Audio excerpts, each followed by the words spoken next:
Hi, I'm Valerie Engelhart, and in this video I am going to be painting a robin with a cherry in its beak.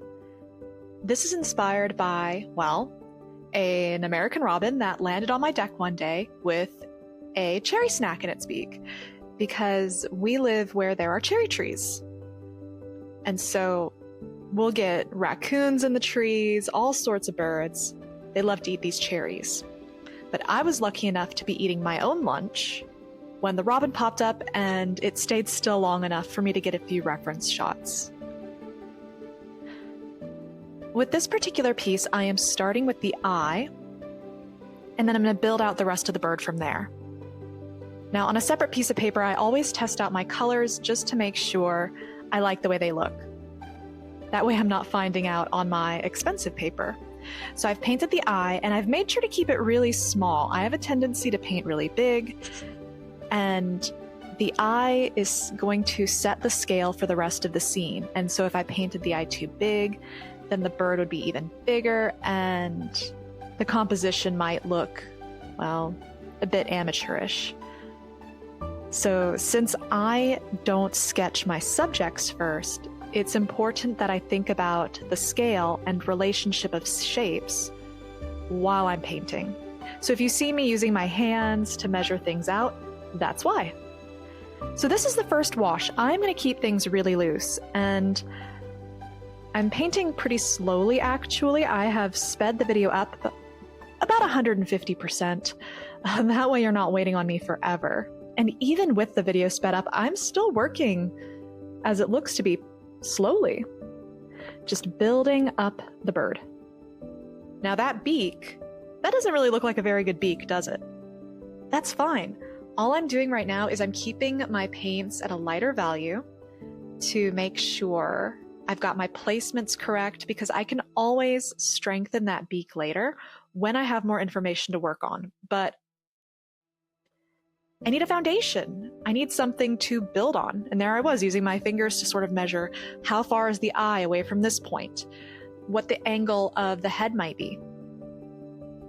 Now, spoiler alert, you can't really see the image that I'm looking at, but I'm gonna let you in on something since you're watching these videos.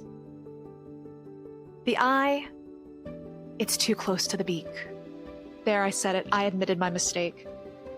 But you know what? I kept going. Because by the time I noticed my mistake, if I tried to fix it, it would actually make the painting look like I made a mistake. Whereas just leaving it alone with confidence, I've not had anyone complain about it so far. In fact, I almost wonder if you would have noticed if I hadn't pointed it out. So let that be a separate art lesson, is to continue with confidence. Oftentimes, you might see something that you think or even know is a mistake. No one else is going to know. They're just going to see a really beautiful painting and be in awe. So while everything was still wet, I did paint the cherry in its beak because I did want that red to flow into my robin. I used a cooler red permanent alizarin crimson, and I wanted it to flow into the beak to create cohesion between the cherry and the bird. That way it's not so like cut and paste or paint by numbers looking. And because I'm using watercolor, water is in the name, I'm going to be using a lot of water. I want this piece to be loose and dreamy. Now for the belly of the bird, robins have that signature orange. They've got an orange belly. So I am using some quinacridone burnt orange because that one's a little more earthy, a little more natural, but I am spiking it with a bit of Aussie red gold, which is my favorite orange because it's much brighter, it's vibrant. I mean, I did just say brighter, but I'm making art, and I don't care if everything looks completely natural. I just want to translate that it's a robin. Robins have dark bodies and orange bellies. And I like Aussie red gold. So right now I'm painting in the wing on the side, so I'm just putting in a few of those flight feathers and bleeding it away, making it nice and soft. Because I like to paint loosely, I like an atmospheric approach. So even though I like to use realistic proportions, I don't always like things to look very detailed. I like leaving things to the imagination. I like a dreamy approach. So there I've got the other wing, the one that's facing me, and bleeding a lot of it away. Just add water. The body of the bird, I am using Lapis Brown by Rockwell Art. I particularly like it because it has an earthy look with a purple undertone, and it's granulating and it splits beautifully. One fun thing about the belly of this bird, I popped in that Aussie Red Gold and then put in those dots of quinacridone burnt orange. And as it dries, it creates a lovely dappled texture on the belly that looks like feathers. And so I never touch that section again, really. So a lot of my paintings, I've been lamenting that they haven't been telling stories lately.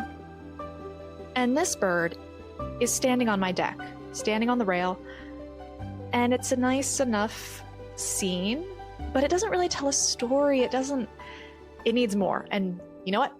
Artist, I can add whatever I want. So I bleed the pigment of the bird in this swooping motion. I like rounded, curved compositions. I don't like it when things are so straight. So I have it in a like crescent moon look. And I'm using green to suggest foliage, as if the bird didn't pluck the berry and fly on my deck, but rather plucked it from the tree itself and is still sitting there. I've added in some polybodiamond blue, just because it is my favorite color of blue. And like, why not? I didn't want this to look too natural. I'm painting for fun. Let's add something that you wouldn't normally see. And so there's that bright blue. Plus, where I live, as you can see in the picture on the side, there was water behind the bird. Lovely Puget Sound. And it was a sunny day. So I've added in some red, and notice I dropped it straight into the green. Now, normally, if you're going to do red and green together, that would create quote unquote mud, because they are complementary colors. They neutralize each other. They kind of cancel each other out, but that's if you mix them. Now, sure, because I added wet paint into a wet area, they're going to fuse and merge a little bit. But because I'm not going in and messing with it and mixing it, it allows those two paints to be together while also remaining kind of separate. They blend together without getting muddy. And I do have my painting at an angle, just a slight angle, so that the water does flow downwards. I like to use gravity to help me get some of those lovely marks. Now, I don't want all of these edges to be found, so I am still blending out some of the background. And it looks really nice in person. It almost looks like there are leaves behind the robin that are almost like bleached out from the sun. But one thing I've really enjoyed about painting this piece is the majority of the work really is done in the first wash. Like just at the end of this, it's basically done. I just have to go put in a bunch of details. Now, I do need to be careful of how wet my paper is. For example, that cherry area had dried enough that I could drop in a stronger color. Now, if I had gone in with a really wet brush, I could have created blooms. Sometimes I want to create blooms, but for that cherry, I did not. So I wanted to make sure that the pigment I was adding was of a drier consistency than the wetness of the paper. If my brush had been wetter than the paper, but the paper was still technically wet, I would have gotten a bloom. And now I'm just dragging out some of the pigment in the background or foreground, the foliage, in certain spots to create kind of like branches and twigs. But without introducing more paint, I'm just dragging with a clean brush so whatever pigment is already there gets a line sticking out. It creates extra movement. And then I have this puddle at the bottom of my wash, so I'm picking that up with my thirsty brush and then flicking it to create more movement without adding more paint from my palette. And then that way, it's kind of ghostly. It has a very light value. So it's there, but I'm not distracting from the robin. And that's the other important thing. Anything I add around the robin needs to bring the eye back to my focal point. So one thing I'm going to do that I'm not going to videotape is all of the negative painting I do after this wash dries. It took me a very long time, and I did it in little fits between like loading a dishwasher or putting my daughter to bed, and then I'd go like paint for 5 minutes. But all I did was basically paint a bunch of little triangles and squiggly lines and curved lines to create the shapes that we will see later. All right, I've got a close-up now because I need to put in that beak. I've got my liner brush, and I am using some of the orange. I don't remember if it was the Aussie Red Gold. I feel like it was, because that one bleeds away really nicely. Quinacridone colors are highly staining, and because the beak, I really wanted to be able to change things if they didn't come out right, so I stuck with the Aussie Red Gold. Now, the beak was I'm not going to say a blob, but it was a solid but very light shape connected to that cherry. Now that I'm going in and adding hard lines, I can define where that beak is, but because it was so light in color before, even though that space where the beak is open is technically painted, it still looks white. So that was one thing I was noticing as I was painting, was like, oh, I've got this mass next to the cherry where it's going to be open. Don't worry about it. Once you add some hard lines, some darker values, it creates the illusion that you're looking for. That's all you really have to do, is just be mindful of your shapes. Later on, a hard line with confidence will distract the eye from anything that was there previously. And because the beak is holding the cherry, that's the story. The story of this piece is the robin has a cherry. So the beak is very important in this piece. So it's vital to me that I get my shapes right and that it looks like it's done with confidence, even though I'll be honest, I'm not super confident when it comes to painting beaks. Love painting birds, not so great with beaks. Unless they're like those really big curved ones like parrots have, or the really, really, really thin ones like a hummingbird. Those are my two extremes. Super big and fat, super thin and wispy. Everything in between, and I lose my confidence. But also notice the bit of lost and found edge going on here. So behind the cherry, on the lower part of the beak, I've painted that area to have a darker value. Now, I didn't use black, I didn't use brown, I used the quinacridone burnt orange in a darker value, so more paint than water, more pigment, to create that warm shadow. And where the upper beak is connected to the cherry is actually kind of in front of it. The way the robin had this cherry, you couldn't see the beak all that well. So have enough detail, but if the rest of your painting's really loose, don't put in so much that it's like, oh, here's a realistic beak, but an illustrative cherry and an abstract-ish robin. Details are great because they help tell the story and show where the importance is, but make sure your level of detail is consistent throughout the piece. But look in the foliage next to the robin, all those little triangles I painted. I look for shapes and then create leaves and twigs, and it's just so much fun. So you saw me paint the eye just then. All I did was drop in some quinacridone burnt orange into the eye to boost the color, and I'm using a liner brush with the lapis brown to create some of the detail on the face feathers that I see in the photo.